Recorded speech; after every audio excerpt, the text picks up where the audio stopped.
UP में पांचवें phase की वोटिंग 27 फरवरी 2022 को है। ईस्टर्न यानी पूर्वी उत्तर प्रदेश के 12 जिलों में 61 सीटों पर होने जा रहे इस चुनाव से पूरा होता चुनावी सर्किल बीजेपी के लिए बेहद अहम है, क्योंकि अब तक हुए 4 फेजेस में जिस तरह समाजवादी पार्टी ने सत्ता पर काबिज बीजेपी के हिंदू मुस्लिम वाले सियासी तमाशे की हवा निकालने में कामयाबी हासिल करी है, उसने बीजेपी के सारे चुनावी इक्वेशन को तबाह कर दिया है। पांचवें फेज की वोटिंग बीजेपी के लिए इसलिए भी अहम है क्योंकि अयोध्या के वोटर्स इस बार उसे या तो राम मंदिर की कसौटी पर कसेंगे या फिर अपनी बुनियादी जरूरतों से जूझ रही अपनी जिंदगी के सवालों की कसौटी पर। अयोध्या की चुनावी लड़ाई बीजेपी के लिए जीतना आसान कभी नहीं रही।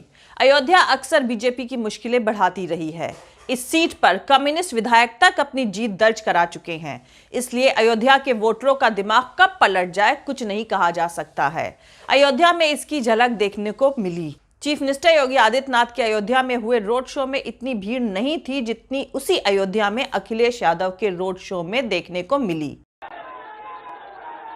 कि जो लोग उत्पीड़न और अन्याय कर रहे हैं वो सावधान रहें, क्योंकि अब समाजवादियों की साइकिल आने वाली है। अब उनके दिन गए।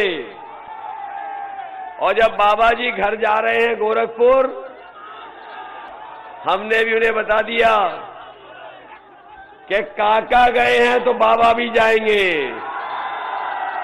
और पत्रकार साथियों, काका का मतलब है काले कानून।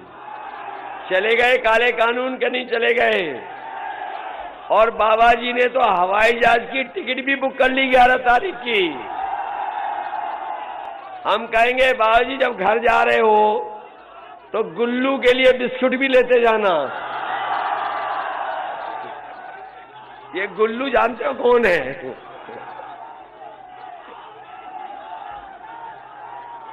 बाबा जी का एक प्रिय जानवर वो भी है। हाँ, वो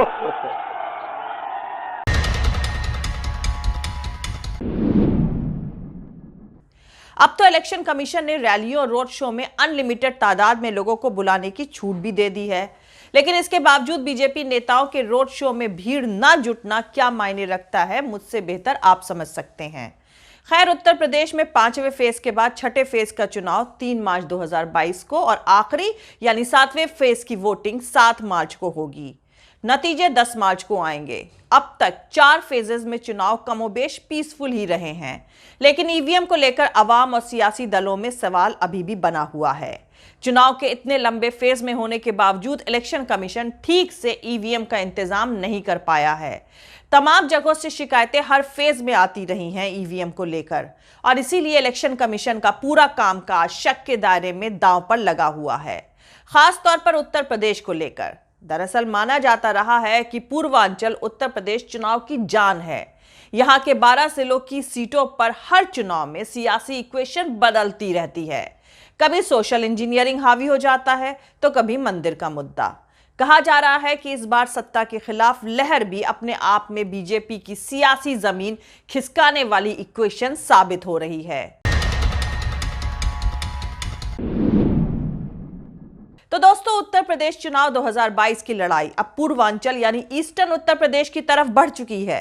सियासी दलों के लोग एक दूसरे के खिलाफ हमले तेज कर रहे हैं। आपका नेता कौन है, बताओ मेरे को। कौन है आपका नेता? आपका नेता आप बनेंगे। जिसका नेता नहीं उसकी आवाज नहीं। ये सपा वालों से एक सवाल छोड़ के जा रहा हूं। रात भर नींद नहीं आएगी सपा वालों को। आजम खान अखिलेश के मंत्री थे, मुख्यमंत्री अखिलेश थे। अखिलेश बाहर है, आजम जेल में क्यों है बताओ? आजम जेल में है और मुख्यमंत्री बाहर क्यों है बताओ? सपा वालों, तुम मेरी जबान का मुकाबला नहीं कर पाओगे। अब एक और बात सुनो। महाराष्ट्र में नवाब मलिक जेल में है। राष्ट्रवादी कांग्रेस का डिप्टी सीएम है, उसके खिलाफ इरिगेशन के स्कैंडल का इल्जाम है, वो बाहर है, नवाब मलिक जेल में है। क्या हो रहा है ये? क्या तुम नहीं समझोगे इस बात को? तुम्हारा नेता होगा तो लड़ेगा, कोई आसमान जमीन से नहीं आएगा। समझो मेरे भाई, वक्त है अभी। मेरी इज्जतदार मां और बहनों, हिम्मत और हौसले से काम करो और 27 तारीख के दिन पूरे एतमाद के साथ पतन के निशान पर बटन दबाकर अपनी भागीदारी और हिस्सेदारी की लड़ाई में अपने आप को कामयाब करें।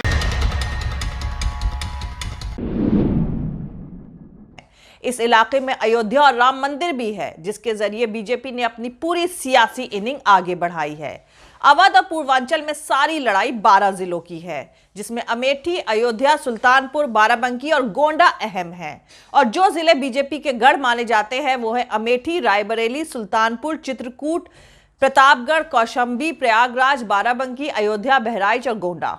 2017 में बीजेपी ने यहां 47 सीटें जीती थीं, जबकि उसके सहयोगी अपना दल ने इस इलाके में 3 सीटें जीती थीं और समाजवादी पार्टी को 5 सीटें मिली थीं। बहुजन समाजवादी पार्टी को 3 मिली थी और कांग्रेस को 1 और 2 इंडिपेंडेंट उम्मीदवारों को भी जीत मिली थी। लेकिन इस बार सियासी दलों के लिए माहौल पूरी तरह से बदला हुआ है। बीजेपी अपनी मजबूत सीटों पर भी सरकार विरोधी लहर का सामना कर रही है। के लोगों यहाँ पर जो लगातार जीत रहे हैं उनके लिए कुंडी लगाओगे कि नहीं लगाओगे? और ऐसी कुंडी लगाना कि दोबारा कुंडी न खोल पाए। जो कह रहे थे गर्मी निकाल देंगे, वो बताओ ठंडे पड़ गए कि नहीं ठंडे पड़ गए हैं? जब से वोट पड़ा है, पहले चरण में, दूसरे चरण में, तीसरे चरण में और अभी चौथे चरण में वोट पड़ा है, बीजेपी के लोग ठंडे पड़ गए हैं। और जो गर्मी निकाल रहे थे, अगर आज कुंडा का जन समर्थन देख लेंगे, अगर कुंडा के लोगों को आज देख लेंगे इतना, तो उनकी भाप निकल जाएगी, भाप। हमारी बात को याद रखिए कि अखिलेश यादव और योगी आदित्यनाथ ये राम और श्याम की जोड़ी है, एक सिक्के के 2 रुख हैं। इनमें कोई फर्क नहीं है, इनमें कोई फर्क नहीं है। जब एक न्यूज रिपोर्टर ने अखिलेश से उनकी बस के ऊपर चढ़कर पूछा, बताइए हिजाब और निकाब, तो कहा सुनाई नहीं दे रहा है। जब उसको सुनाई नहीं दे रहा है तो तुमको क्यों सुनाई दे रहा? जब उससे पूछा गया मुस्लिम मतदान तो कहा गया नहीं सुनाई दे रहा है।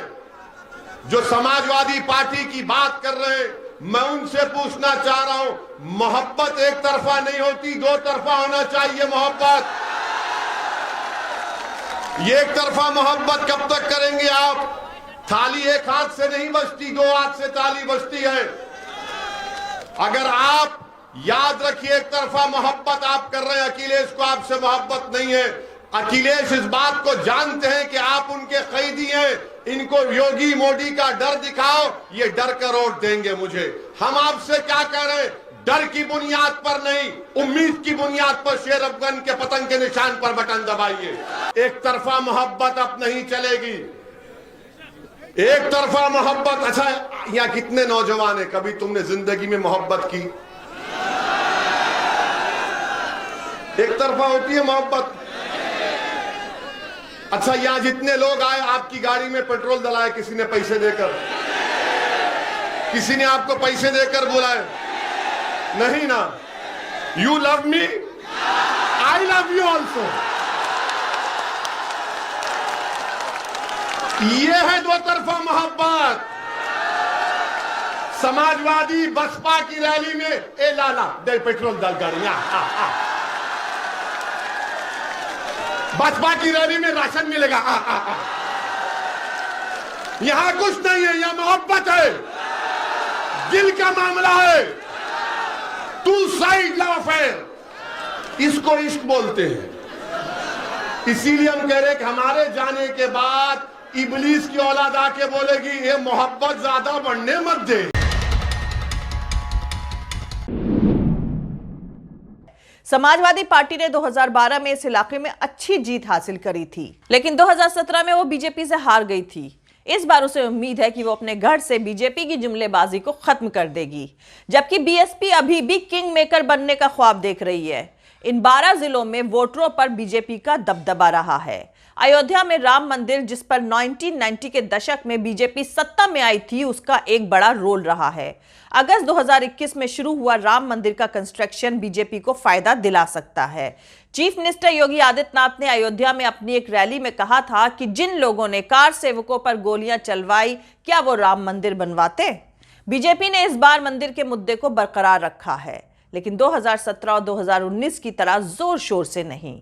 जबकि ईस्टर्न उत्तर प्रदेश की सियासत राम मंदिर के मुद्दे के इर्द गिर्द घूमती रही है, लेकिन बीजेपी ने भांप लिया है कि आम जनता में अब इस मुद्दे को लेकर पहला जैसा जोश नहीं रहा है। अवध और पूर्वांचल पर बीजेपी पूरी मेहनत कर रही है ताकि पहले 4 फेजेस में हुए नुकसान को कम किया जा सके। अब उन खास उम्मीदवारों पर नजर डाल लें जो इस फेज में मैदान में उतरे हैं। तो सिराथू से केशव प्रसाद मौर्य बीजेपी से, पल्लवी पटेल समाजवादी पार्टी के टिकट से चुनाव लड़ रही हैं, जो कि केंद्रीय मंत्री अनुप्रिया पटेल की बहन हैं। वहीं इलाहाबाद वेस्ट से सिद्धार्थनाथ सिंह, इलाहाबाद दक्षिण यानी इलाहाबाद साउथ से नंद गोपाल नंदी, कुंडा से रघुराज प्रताप सिंह उर्फ राजा भैया, प्रतापगढ़ से कृष्णा पटेल केंद्रीय मंत्री अनुप्रिया पटेल की मां, रामपुर खास से आराधना मिश्रा कांग्रेस के सीनियर नेता प्रमोद तिवारी की बेटी। अब अगर सिराथू सीट की बात करें तो सिराथू में योगी सरकार के डिप्टी सीएम केशव प्रसाद मौर्य काफी मुश्किलों में घिरे नजर आ रहे हैं।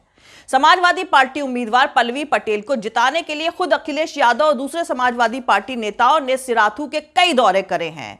तमाम सर्वे में पल्लवी पटेल को मजबूती से चुनाव लड़ते पाया गया है। सिराथू और प्रतापगढ़ इस चुनाव में तय करेंगे कि अपना दल के फाउंडर सोनलाल पटेल के परिवार का कितना दबदबा कायम रह पाता है। दरअसल सोनलाल पटेल की बड़ी बेटी अनुप्रिया पटेल तो बीजेपी के साथ हैं और मोदी कैबिनेट में मंत्री भी हैं, जबकि सोनलाल पटेल की वाइफ कृष्णा पटेल प्रतापगढ़ से और छोटी बेटी पल्लवी पटेल सिराथू से समाजवादी पार्टी के साथ हैं और समाजवादी पार्टी के टिकट पर चुनाव भी लड़ रही हैं। उन्होंने अपना अलग दल बनाया हुआ है। अनुप्रिया पटेल और मां कृष्णा पटेल में बीजेपी को लेकर काफी डिफरेंसेस हैं। सोनलाल पटेल की वाइफ ने बेटी से कहा था कि वो मोदी कैबिनेट से हट जाए, लेकिन वो नहीं मानी।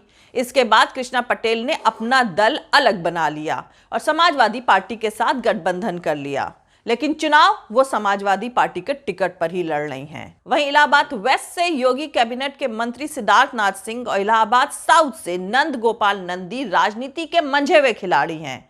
इन दोनों की जीत बहुत आसान मानी जा रही थी, लेकिन बेरोजगार स्टूडेंट्स और इलाहाबाद यूनिवर्सिटी के स्टूडेंट्स ने पूरे चुनाव की फिजा बदल दी है। इलाहाबाद यूनिवर्सिटी के हॉस्टल में घुसकर जिस तरह से पुलिस ने स्टूडेंट्स को पीटा था, उस दर्द को छात्र अभी भी नहीं भूले हैं और तमाम स्टूडेंट लीडर्स बीजेपी के खिलाफ कैंपेन कर रहे हैं। नंद गोपाल नंदी अपनी सीट जीतते हुए नजर आ रहे हैं, लेकिन सिद्धार्थनाथ सिंह को कड़ी चुनौती मिल रही है। 5वें फेज में कांग्रेस को जिस सीट पर ज्यादा जीत की उम्मीद है वो रामपुर खास है। वहां से आराधना मिश्रा 2 बार विधायक रह चुकी हैं। उनके पिता प्रमोद तिवारी कांग्रेस के पुराने नेताओं में से हैं और कांग्रेस में उनकी बहुत इज्जत है। यहां पर कहीं से भी बीजेपी या समाजवादी पार्टी की कोई हवा नजर नहीं आ रही है। कांग्रेस इस सीट को इस बार भी आसानी से निकाल सकती है, जबकि कुंडा प्रतापगढ़ से राजा भैया अजय बने हुए हैं। हालांकि वो बीजेपी सपोर्टर हैं, लेकिन उन्होंने अपनी भी पार्टी जनसत्ता पार्टी बना रखी है। अब देखना यह है कि कुंडा के लोग राजा भैया की दबंगई पर वोट करते हैं या फिर उनके गुंडा राज को खत्म करने के लिए वोट देते हैं। उन्हें बीएसपी से ही मात मिलती रही है, लेकिन इस बार बीएसपी रेस में तो है नहीं। पर तमाम सियासी दल इस बात पर सहमत हैं कि राजा भैया का हारना जरूरी है ताकि इस इलाके से दबंगई की सियासत का खात्मा हो।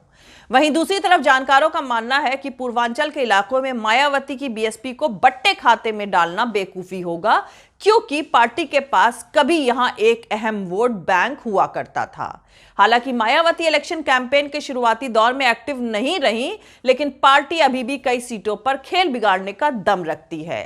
कई सीटों पर बीएसपी ने ट्रायंगुलर मुकाबला किया है और खेल बिगाड़ने के लिए समाजवादी पार्टी के मुस्लिम उम्मीदवारों के खिलाफ एक मजबूत मुस्लिम उम्मीदवार को खड़ा करना शामिल है। जो बदले में बीजेपी की मदद करता रहा है। और बीएसपी ने इस बार 88 मुस्लिम उम्मीदवार उतारे हैं। बीएसपी ने 2007 के चुनाव में 403 में से 206 सीटें जीती थीं, लेकिन 2012 और 2017 में बीजेपी बीएसपी से ब्राह्मण वोट छीनने में कामयाब रही है। 2022 के चुनाव के लिए मायावती ने बीजेपी से बीएसपी के ब्राह्मण, जाटव और गैर जाटव वोट वापस पाने के लिए रणनीति अपनी बदल दी है। लेकिन किसको कितनी कामयाबी मिलेगी, इसका फैसला तो 10 मार्च 2022 को ही होगा। जय हिंद, सत्यमेव जयते, अल्लाह हाफिज। दोस्तों, हमारा पूरा वीडियो, दूसरे और वीडियोस देखने के लिए हमारा YouTube channel political Tamasha with doctor Arshi को सब्सक्राइब करके वहां पे लगी बेल आइकॉन को जरूर दबा दें, ताकि आपको हमारे आने वाले हर वीडियो की अपडेट्स मिलती रहे। और दोस्तों, अगर आपको हमारा काम पसंद आता है, हमारे वीडियोस पसंद आते हैं, तो www.patreon.com/dr अर्शी खान पर जाकर डोनेट करके आप हमारे काम को सपोर्ट कर सकते हैं। दोस्तों, अगर आपको हमारा वीडियो पसंद आता है तो लाइक और शेयर करना हरगिज नहीं भूलें। आप हमें फॉलो भी कर सकते हैं हमारे ट्विटर, इंस्टाग्राम और फेसबुक पेज पर। मेरा ट्विटर हैंडल है @ArshieAzizKhan। थैंक यू, मिलते हैं अगले वीडियो में।